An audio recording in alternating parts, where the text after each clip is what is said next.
بسم اللہ الرحمن الرحیم نحمده ونصلی ونسلم علی رسوله الکریم اما بعد فاعوذ باللہ من الشیطان الرجیم بسم اللہ الرحمن الرحیم ومن لم يستطع منكم طولا ان ينكح المحصنات المؤمنات فمما ملكت ايمانكم من فتياتكم المؤمنات۔ پانچویں پارے کے آغاز میں نکاح کے مقاصد کو ذکر فرمایا اور اس سے پہلے محرمات کا بیان تھا کہ کن کن عورتوں سے نکاح کرنا تمہارے لیے حلال نہیں ہے۔ اس تفصیل کے بعد فرمایا اگر کوئی شخص آزاد عورتوں سے نکاح کرنے کی استطاعت اور طاقت نہیں رکھتا تو اس کے لیے باندیاں اور لونڈیوں سے نکاح کرنے کی اجازت ہے، اور ساتھ ساتھ نکاح کے مقاصد سمجھائے کہ نکاح کے مقاصد کیا ہیں۔ معاشرے میں پاک دامنی حاصل کرنا، عفت اور پاک دامنی کو رواج دینا، یہ نکاح کے مقاصد میں ہے۔ صرف محض اپنی تسکین کو پورا کرنے کے لیے کوئی نکاح کو نہ کرے۔ اور پھر سمجھایا اللہ تبارک تعالیٰ نے تمہارے لیے یہ جو احکام ذکر فرمائے ہیں، اللہ پاک تمہارے اوپر مہربان ہے۔ یرید اللہ ان یخفف عنکم، اللہ تخفیف سے، اللہ تمہارے لیے آسان آسان احکام بتاتا ہے، اور اللہ پاک تمہیں کسی مشقت میں نہیں ڈالنا چاہتا۔ وخلق الانسان ضعیفا، اور اللہ تبارک تعالیٰ خوب جانتا ہے کہ تمہیں کمزوری اللہ نے دی ہے، تمہارے اندر کمزوری ہے اور تم کمزور پیدا کیے گئے ہو، حوصلے کے اعتبار سے، جذبے کے اعتبار سے، استطاعت کے اعتبار سے، ہر اعتبار سے، تو لہٰذا اسی مناسبت سے اللہ پاک نے تمہیں احکام دیے۔ یا ایھا الذین آمنوا لا تأکلوا اموالکم بینکم بالباطل، اصلاح اموال کا ایک قانون سمجھایا کہ کسی دوسرے کا مال اس کی اجازت کے بغیر تمہارے لیے کھانا جائز نہیں ہے، اور نمبر 2 کسی کی جان پر حملہ کرنا اور اس کی جان کو ناحق نقصان پہنچانا تمہارے لیے یہ بھی جائز نہیں ہے، اور جو شخص ایسا کرے گا، کسی کی جان کو نقصان پہنچائے گا،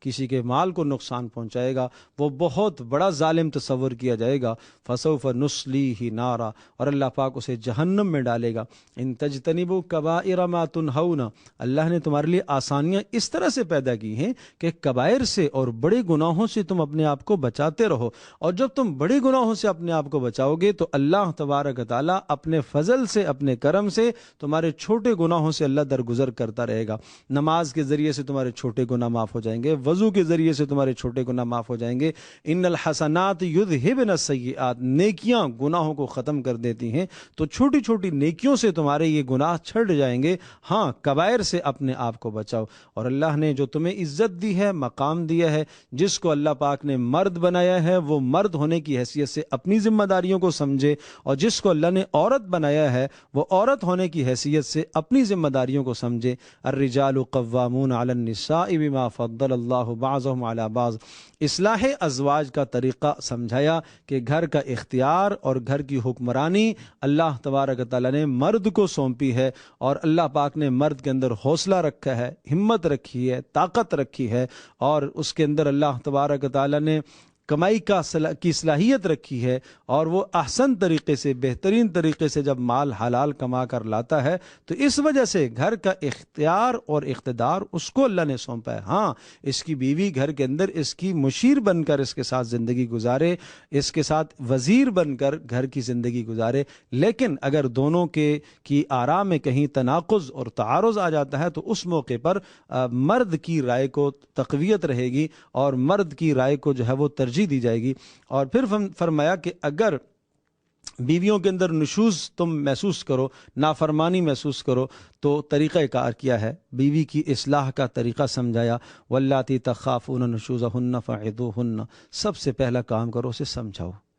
پہلے دن سے ڈنڈے سے بات نہیں بنے گی، پہلے دن سے مار کٹائی نہ ہو، فعظوہن، اسے سمجھاؤ۔ پہلے دن سے طلاق کا لفظ مت استعمال کرو، مت اس کی عزت پر حملہ آور ہو جاؤ، بلکہ فعظوہن، واعظ کرو۔ اور واعظ کوئی ایک دن کا کام نہیں ہوتا، 2 دن کا کام نہیں ہوتا، مہینوں کے مہینہ آپ سمجھائیں، آپ واعظ کریں۔ فعظوہن، واعظ ایسے کلام کو کہتے ہیں کہ جس میں آیات بھی ہوں، احادیث بھی ہوں، اور جس میں جو ہے وہ جنت کی باتیں بھی ہوں، جہنم کی باتیں بھی ہوں، دل کو نرم کرنے والی باتیں اسے کہتے رہو، سمجھاتے رہو، سمجھاتے رہو۔ اگر بات سمجھانے سے بات بن جاتی ہے اور وہ نافرمانی سے باز آ جاتی ہے تو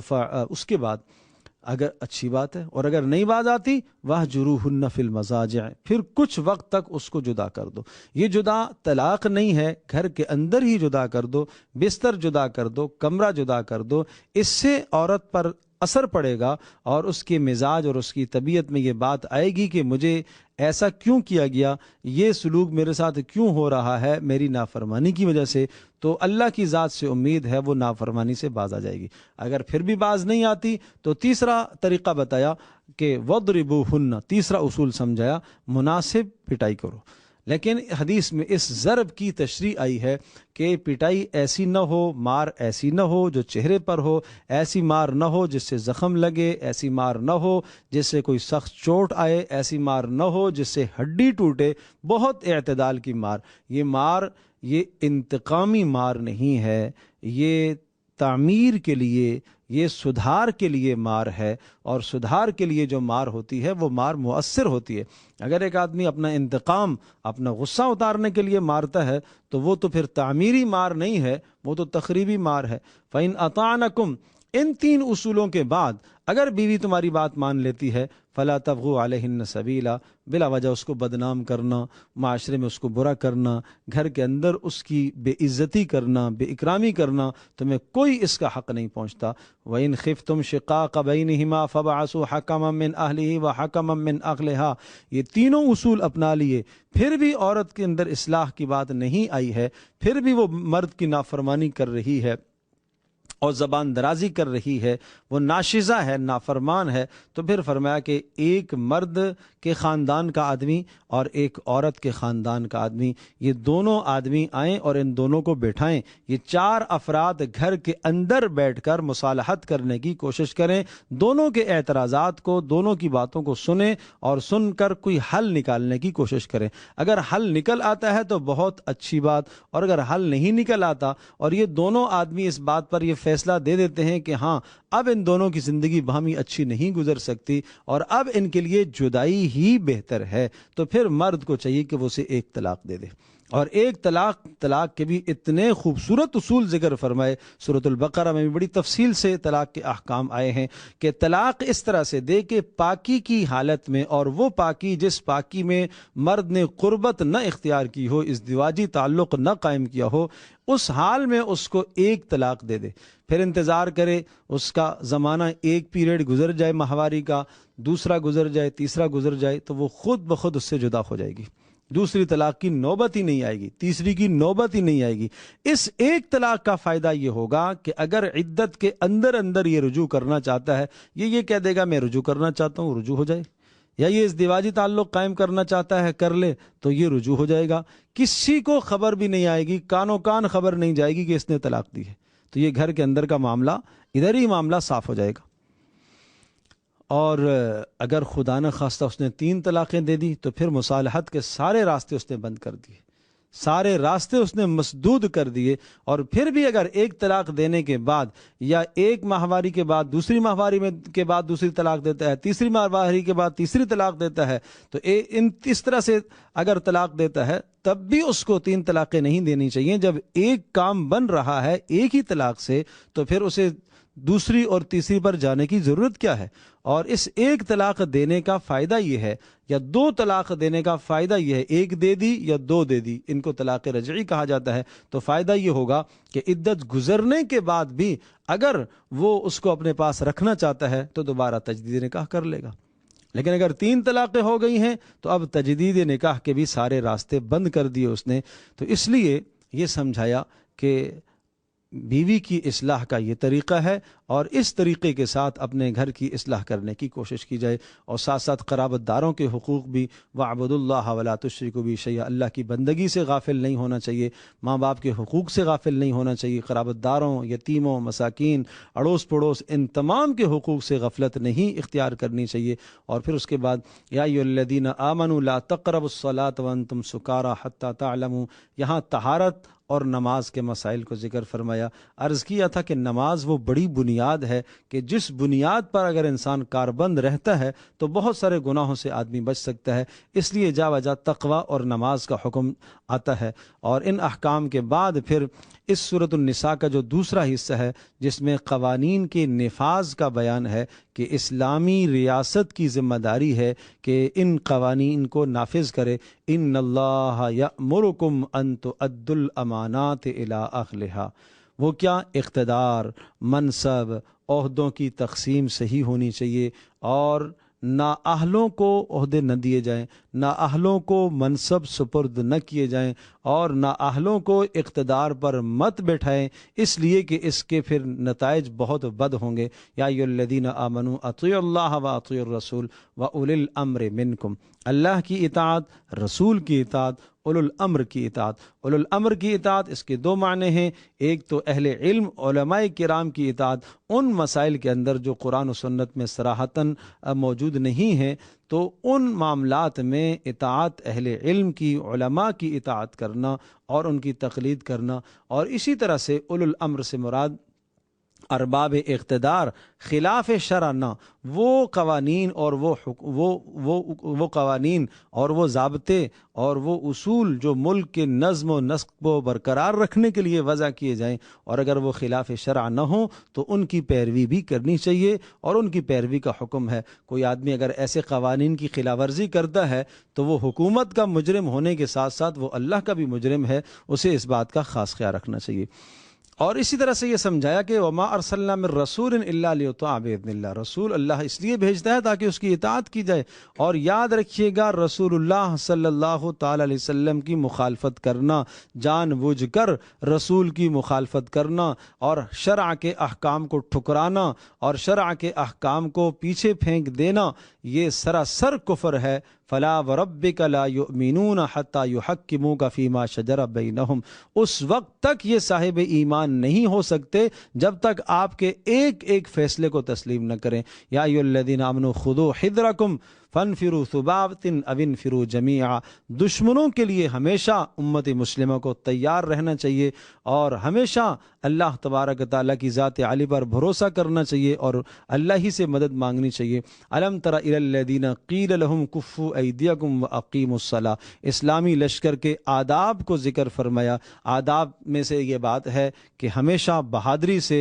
شجاعت سے، جرت سے کام لیں اور اسی طرح سے اطاعت رسول کو اور اطاعت اللہ کو، اللہ اور اس کے رسول کی اطاعت کو کسی بھی صورت میں ہاتھ سے نہ جانے دیں، مضبوطی کے ساتھ اللہ اور اس کے رسول کی اطاعت کے ساتھ جمے رہیں۔ اور پھر بھی یہ بھی سمجھایا کہ میدان جہاد و قتال میں فتح اور شکست دونوں مقدر ہو سکتی ہیں، دونوں کے لیے آپ تیار رہیں۔ اگر اللہ فتح عطا کرتا ہے تب بھی آپ کامیاب ہیں، اور اگر شکست اور شہادت آپ کو ملتی ہے تو تب بھی آپ کے لیے کامیابی ہے۔ دونوں حالتوں میں آپ کے لیے خیر ہی خیر ہے، اور یہ دونوں حالات اللہ ہی کی جانب سے آیا کرتے ہیں۔ لیکن بسا اوقات ایسا ہوتا ہے کہ کسی آپ کی نافرمانی کی بنیاد پر اللہ تبارک تعالیٰ کی طرف سے کوئی ظاہری حالت مسلط ہو جاتی ہے، اور اس کے نتیجے میں اگر تم صبر کرو گے، استقامت اختیار کرو گے تو اللہ تبارک تعالیٰ تمہارے درجات کو بلند کرے گا۔ ساتھ ساتھ منافقین کے احوال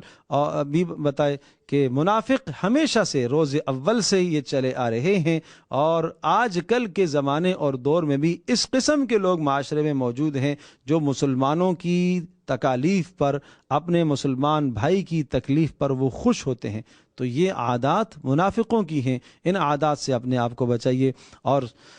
وما کان لمؤمن ان یقتل مؤمنا الا خطأ، پھر قتل کے احکام، قتل کی سزائیں، اگر کوئی ناحق قتل کر دیتا ہے تو اس کی سزا کیا ہے، اور اسی طرح سے کوئی جان بوجھ کر قتل کر دیتا ہے تو اس کی سزا کیا ہے، یہ سزا سنا کر پھر لا یستوی القاعدون، اللہ کی راہ میں جہاد و قتال کرنے والے وہ زیادہ بہتر ہیں، وہ زیادہ افضل ہیں، ان کی افضلیت کو اور ان کی برتریت کو اللہ نے ثابت فرمایا۔ اور پھر اسی طرح سے ہجرت اور نماز خوف کے احکام، کہ اگر کسی بھی جگہ پر تمہیں اللہ کے دین پر عمل کرنا ممکن نہیں ہے اور وہاں تمہاری جان کا خطرہ ہے، ایمان پر عمل نہیں کر سکتے ہو، تو اللہ کی زمین بڑی کشادہ ہے، آپ وسعت، اللہ کی زمین بڑی وسیع ہے، آپ ہجرت کر کے دوسری جگہ پر منتقل ہو جاؤ۔ وَإِذَا كُنْتَ فِيهِمْ فَأَقَمْتَ لَهُمُ الصَّلَاةَ، نماز خوف ذکر کرنے کے بعد إِنَّا أَنزَلْنَا إِلَيْكَ الْكِتَابَ بِالْحَقِّ لِتَحْكُمَ بَيْنَ النَّاسِ بِمَا أَرَاكَ اللَّهُ۔ کسی بھی حالت میں اس دنیا میں منافقوں کی طرفداری، وہ لوگ جو اللہ اور اس کے رسول کے دشمن ہیں، صریح دشمن ہیں، ان کی کسی بھی طرح کی طرفداری کرنے کی آپ کو اجازت نہیں ہے۔ اور اسی طرح سے یہ بھی سمجھایا کہ